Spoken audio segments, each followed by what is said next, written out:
asalaamaaleykum salaamaaleykum chers internautes asalaamaaleykum mbokk yi ñuy seetaan tey nag ñu ngi fii ci rajo Convergence FM la première chaîne panafricaine rajo ñu am fi nag gan bu ñu war a waxtaanal waxtaan bu am solo xam ngeen ne dëkk bi fi mu toll nii ak fi réew mi toll ñu ngi waxtaanee loo xam ne tey ñëpp a ngi ciy bàyyi xel ñii naan lu am la ñii naan loo xam ne war na mën a nekk. ñu jëlee woon nag ay propos foofu ci assemblée nationale rawatina ki nga xam ne moom moo ci ay kàddoom jëlee nañ ci lu am importance lu am loo xam ne bon tey lu ma la ñu war a waxtaanee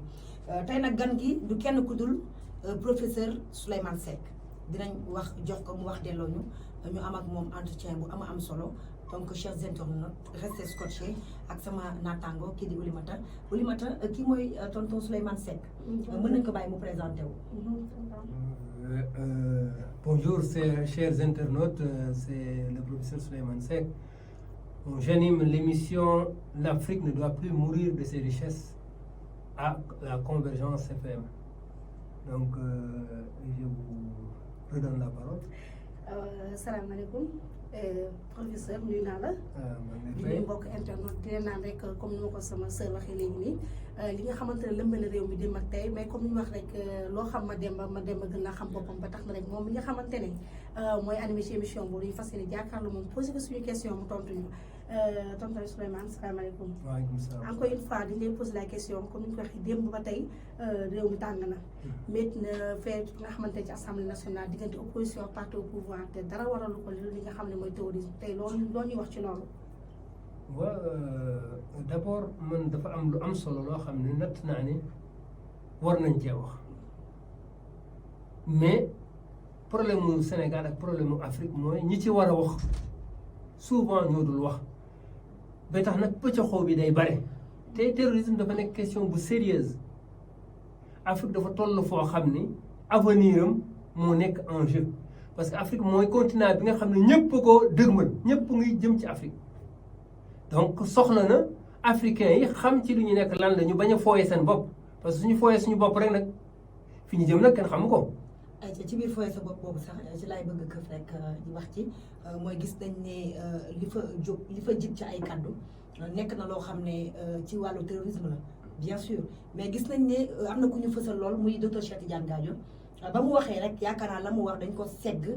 ñu bëggoon nag saytu ci loolu ba xam ndax baaraamu tuuma yooyu ñu ko joxañ lan nga am loo ñu ci wax en tant que professeur bu l'Afrique ne doit plus mourir de ses richesses.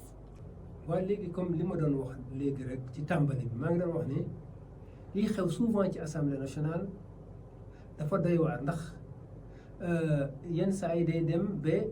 blessé sénégalais yi parce que soo demee ci assemblée nationale ñuy dóorante ko feeñ di saagante xam nga ne loolu dafa am lu muy firndeel li ma doon wax sànq ne ñi war a wax souvent ñoo dul wax. mais est-ce que Cheikh Tidiane Gadio war na wax mais wax na est-ce que wax na ndax wax na fi wax jotee ak fi mu ko war a waxee. xam nga Cheikh Tidiane Gadio moom normalement su waxee ñëpp a koy déglu ndax xam nañ bokkul ci ñuy waxantu bokkul ci politique politiciens yi nga xam ne ñoom c'est des politiciens rek bokkul ci ñooñu donc su waxee xam nañ am na fu mu wéeru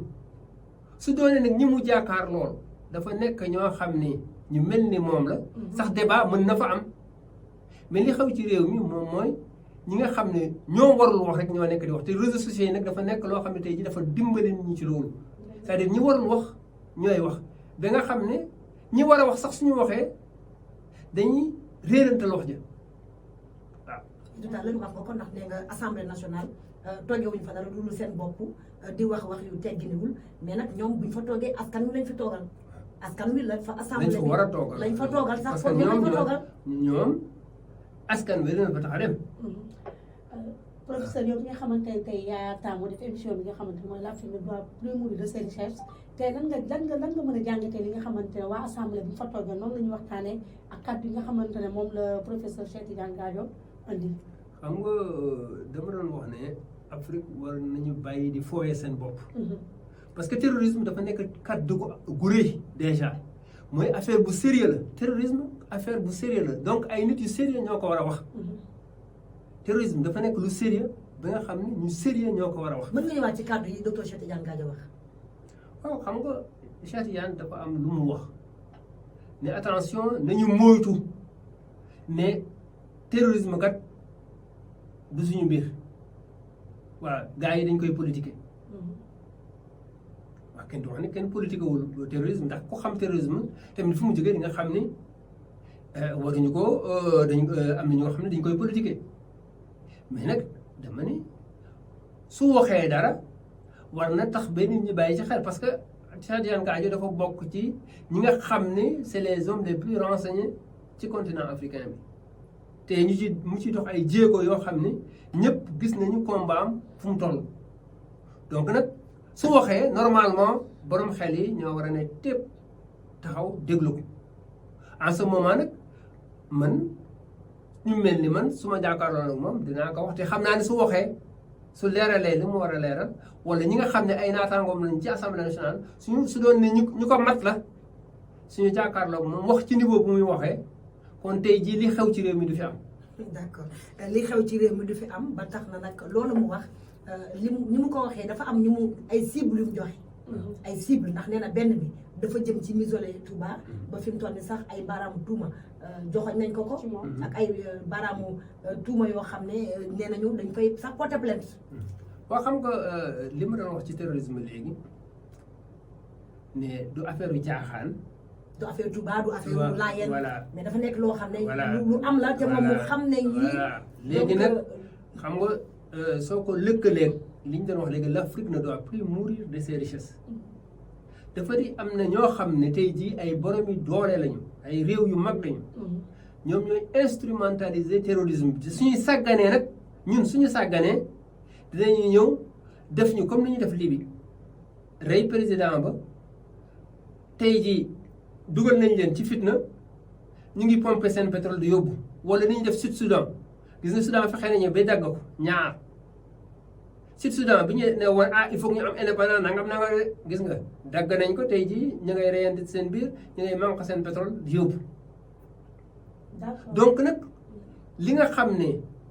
xew na fii xew fii ci fu nekk ci Afrique ba ci suñu réew yi nga xam ne jege nañu ay Mali ay Tchad yooyu yëpp dafa nekk yoo xam ne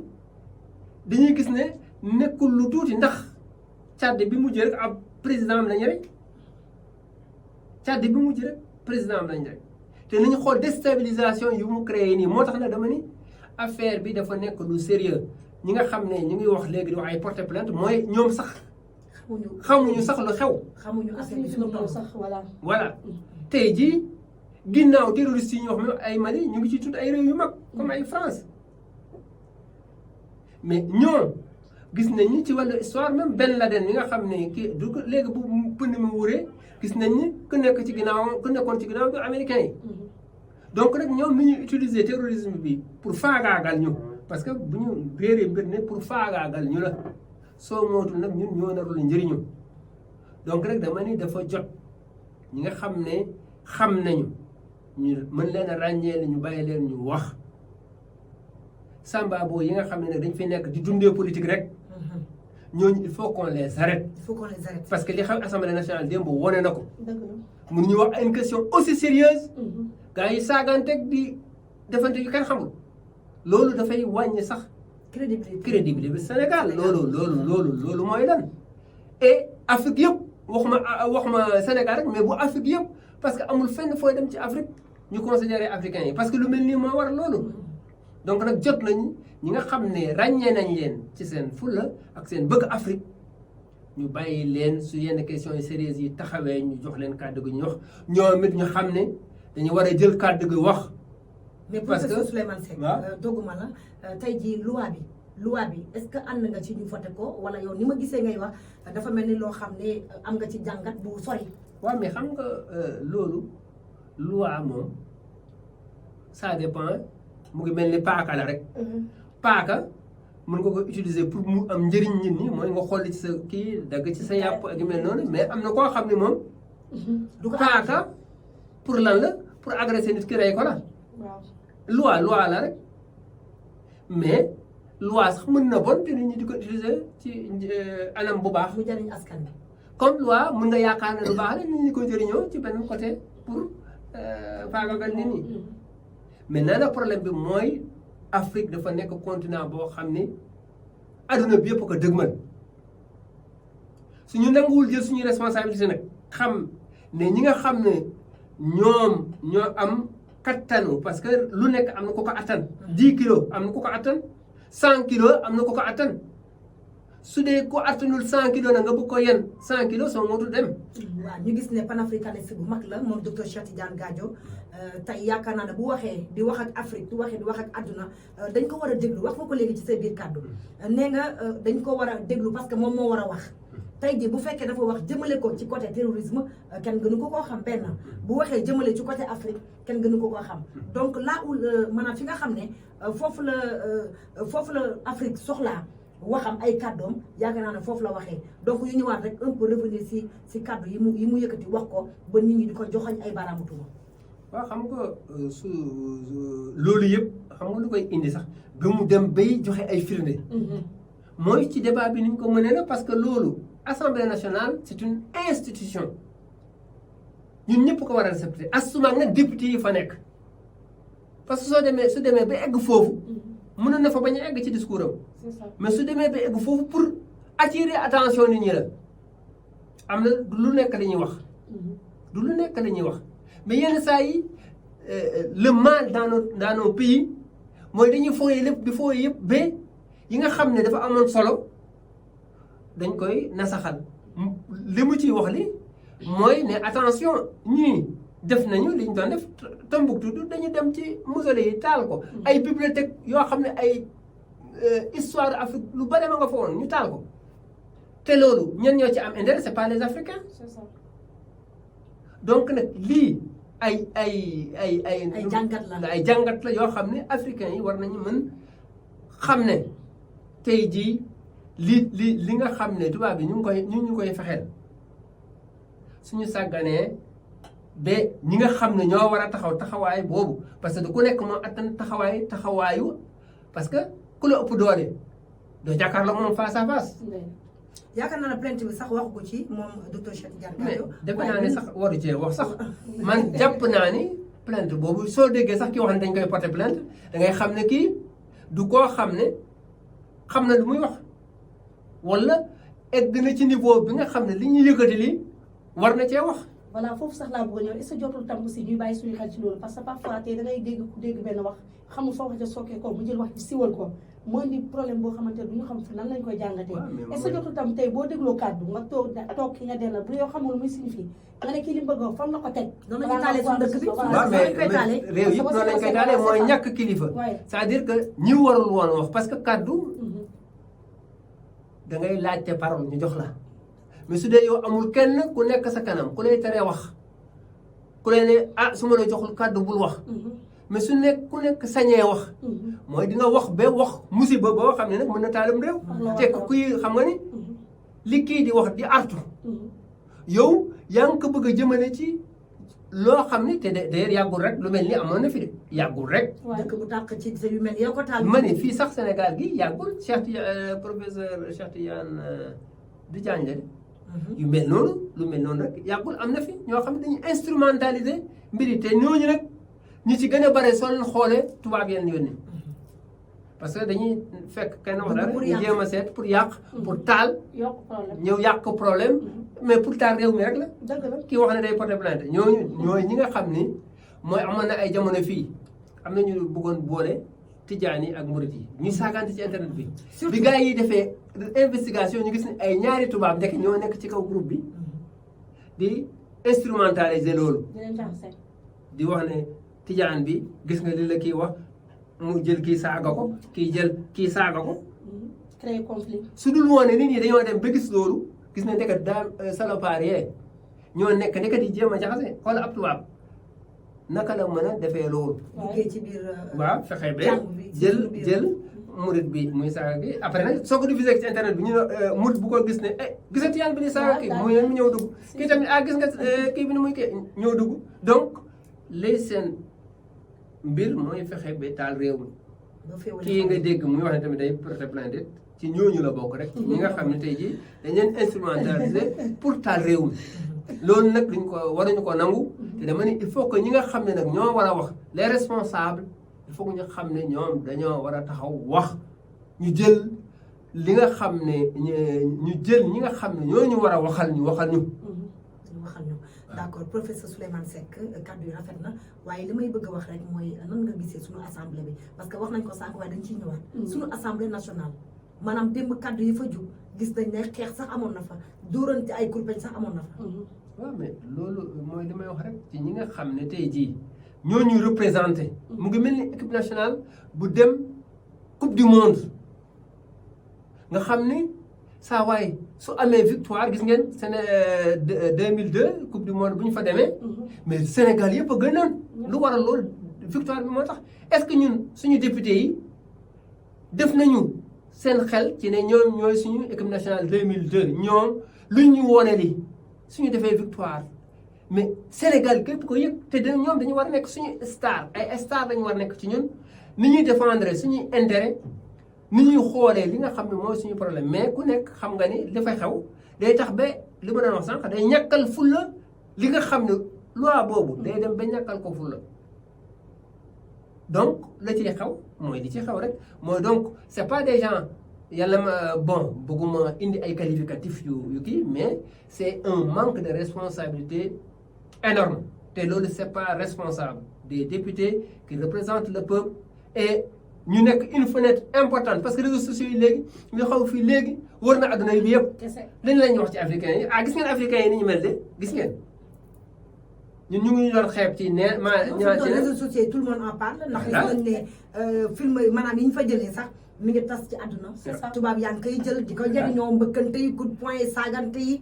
te ñu nekk ay député ki naan man maa wax lii ki naan je surtout bul saaga damay saaga donc li gis nañ ko fi te suñuy doom xale yaa ngi jàng ñoom seen bopp ñu ngi yor seen i portable di seetaan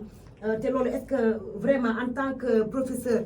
Souleymane Seck yow mi nga xam ne dañ la gën a xam ci émission bu mag bi léegi muy l'Afrique ne doit plus mourir de ses richesses tey ay xale di jàng pour doon mag ëllëg ñu war a jàng Afrique ñu war a jël Afrique dundee ko ñeneen Afrique ne doit plus mourir de ses richesses lan nga am jàngat ci loolu. waaw njàngat bi moom mooy déjà même suñu doom yi. suñu doom yi tey jii déjà ñu ngi doon am ay agression yi nga xam ne mu ngi wone ne africain bi wala noir bi amul benn fayda ci àdduna bi suñu ñi nga xam ne ñooy suñu njiit ñu waroon a bañ loolu jàngal suñu doom yi da ngeen war a am fulla ci seen bopp gëm seen bopp su dee ñooy ñàkkal fulla seen bopp ñoom parce que ñoom dañoo ñàkkal seen fulla seen bopp mais suñu doom yi tamit lan la ñuy gis suñu wonee ne ci wàllu adduna bi xoolal jàppal am na suñu doom yi nekk France tey jii ñoo xam ne peut-être ñu ngi bokk ci ñi nga xam ne ñu ngi ñafe ne français bi gënoo ma wala américain bi gënoo ma wala russe bi gënoo ma wala chinois bi gënoo ma xoolal léegi peut-être am na ci ñoo xam ne sax dem nañ ci ba ciy xeex léegi nag xoolal chinois bi ñëw ne la waa yow yaa ngi doon wax yow xoolal sa mbokk yaa ngi nii wala américain bi da ko xoolal sa mbokk yaa ngi nii xoolal loolu plus maintenant que suñu doom yi nga xam ne ñii ñoo nekk ci kaw parce que ki nekk ci kaw yaay royukaay bi député bi suñu doom yi war nañu bëgg a nekk député ëllëg mais est-ce que lii mooy image yu député bi nga xam ne suñu doom yi war nañu ko bëgg a nekk c'est ça donc tey ji yaakaar naa ne l'Afrique ne doit plus mourir de ses richesses professeur Souleymane Seck ñu gis que ni vraiment démb la fa xewoon ci assemblée nationale rafetlu wuñu ko nekk na lu ñu ñaawlu parce que ay kaddu yi fa jub sax du lu ñu war a jàngal askan wi lu ñu war a jàngal àdduna suñu doom ñu ngi seetaan comme ni ñu ko waxee suñu doom ñu ngi ci réseaux sociaux yi comme ni ñu ko waxee ndax ñu ngi def seen ay recherche ci Afrique mais du loolu la ñu soxla du loolu la ñu bëgg a gis ci Afrique voilà te defe naa ne donc mooy question terrorisme bi la question fagaru sa bopp la parce que nag gaa yaa ngi dëgg sërëxal maanaam def ay piège pour que Afrique gis ngeen Kadhafi bu mu taxawee ne jot na Afrique taxawaayu boppam ba am monnaie boppam gis ngeen niñ ko def donc nag ñoom bëgguñu dara taxaw ci ñun ñoo war a am suñu fulla yi bopp ne xam ne kat attention nag taxaw jot na taxaw jot na su boobaa nag il faut que suñu dirigeants yi ñu jóg ci caaxaan bi ñu nekkee parce que lii ñu nekkee moom voilà de yàlla li ñu gis ci assemblée nationale yëfu caaxaan la donc ñoom fu mu toll fii gisuñu fi àdduna bi toll gisuñu fi Afrique toll parce que ñun gis ngeen ci Covid bi rek ñu ngi doon wax ne ay milliards yi ay millions yi doomi aadama dañu gaañu Afrique yàllaa ñu suturaal ba léegi peut-être ñoom li ñu waxoon li amul te léegi tamit gis ngeen ci ndëgg sërëxal yi ba léegi ñu nga 3e vague baa ngi ñëw préparé leen.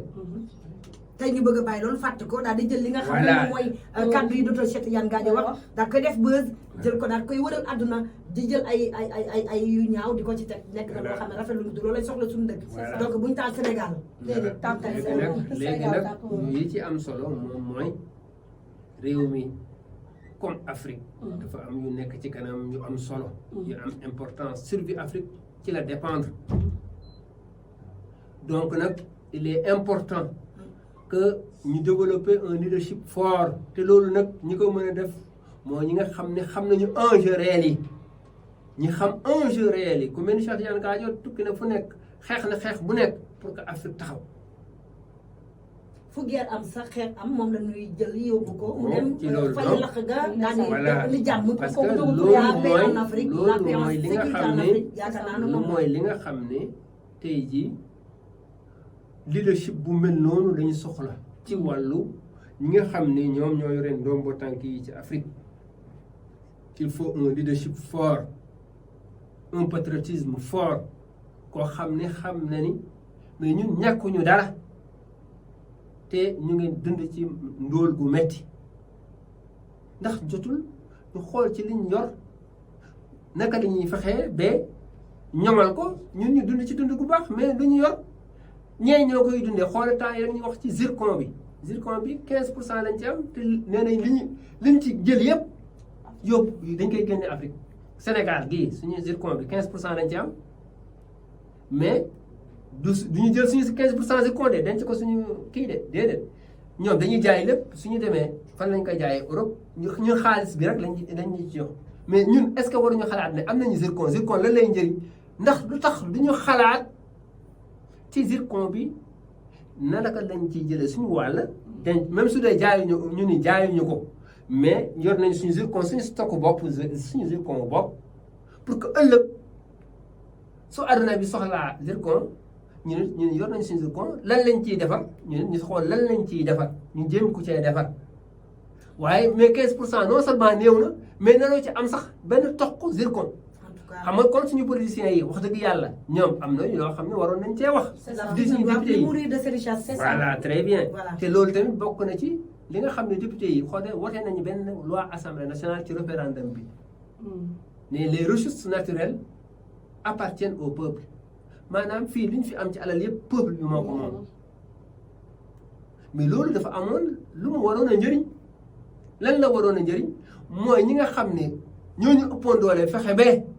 aakim suñu doole mais réew mi nag woote na ab loi boo xam ne nee na di ngeen def mën nekkatul parce que loi bii ñu woote kat mooy doxal ci réew mi mooy dox ci kaw réew mi kon nag il faut que ñu xoolaat mbir yi ñu koy doxalee parce que lii politicien mën na war koo mën a jaay parce que moomu ko nit mën na jaay lu mu moom peuple bi moo ko moom noo jaay loolu moomul donc nag loolu dafa bokk ci yi nga xam ne tey jii député yi am nañu liggéey bu bare boo tax ne boo xam ne waroon na tax ba jotu saagande sax duñ ko tam. vraiment donc mi ngi noonu donc l'Afrique ne doit plus mourir de ses richesses gindi population bi. sur la radio Convergence FM mi ngi noonu ma àndoon ci sama naataango ñu jox rek. ñu fàttali rek ne émission bi ñu ngi koy def ci Convergence FM chaque samedi 103.9 chaque samedi de 13h30 à 14h30. pour émission bi nga jox ko askan wi seetaan. waaw mooy l'Afrique ne doit plus mourir de ses richesses maanaam Afrique. waratul a dee ci dund ci alalam c'est-à-dire alalam daf ko war a dundee waaye waru cee dee te léegi li ñu gis ci àdduna bi yëpp mooy dañuy ñëw tubaab bi dañuy ñëw taal fitna fii ñuy reyante ci suñu biir ñoom pendant ce temps ñu jël suñu alal yóbbu. ñu dem liggéey wala nen. d'accord kon nag Oulimata ñu jox la rek sa dernier kàddu bon du sa dernier kàddu sax waaye tamit. pour tàggatoo waaw si tàggatoo bi xanaa rek di leen naan rek comme ni ñu ko waxee yéen a si Convergence FM la 103.9 rajo panafricaine mooy première rajo panafricaine di leen naan rek man benn kàddu la laa mën a joxe mooy nañ jéem a xool nu ñu booloo ñun les Sénégalais pour jëmale suñu réew kanam. yaakaar naa ni c'est essentiel. d'accord kon nag merci beaucoup Oulimata merci beaucoup professeur Souleymane Seck borom l'Afrique ne doit plus mourir de ses richesses et mbokku internautes yi man Señora Fatima du ma présenté waat beneen yoon ndax xam ngeen ma waaye tey dañu amoon rek benn exclusivité boo xam ne ñu ngi ko doon def jëmale ko ci askan wi maanaam gindi population bi muy nag lu am solo lu am solo dinaa leen demoon nañu foofu ci assemblée nationale gis nañ dafa xew waxtaan nañ ci waaye nag docteur Cheikh Tidiane Gadio itam tuuma yooyu ñu ko teg yaakaar naa ne moom moo war a wax donc wax na comme ni ko professeur Souleymane Seck waxee ñu ngi leen di jaajëfal ci beneen exclusivité ci Convergence FM 103.9 mën ngeen ñu am ci zeno.fm Convergence wala boog ci YouTube bi nga def Convergence FM New Look wala boog nga def Facebook Convergence FM am ñu direct di seetaan nag sa émission waaye tamit di ko déglu ci 103.9 nous sommes à l'immeuble Lambert Castor Bourguiba 103.9 Convergence c'est la première chaîne panafricaine radio merci. Merci. jaajëf.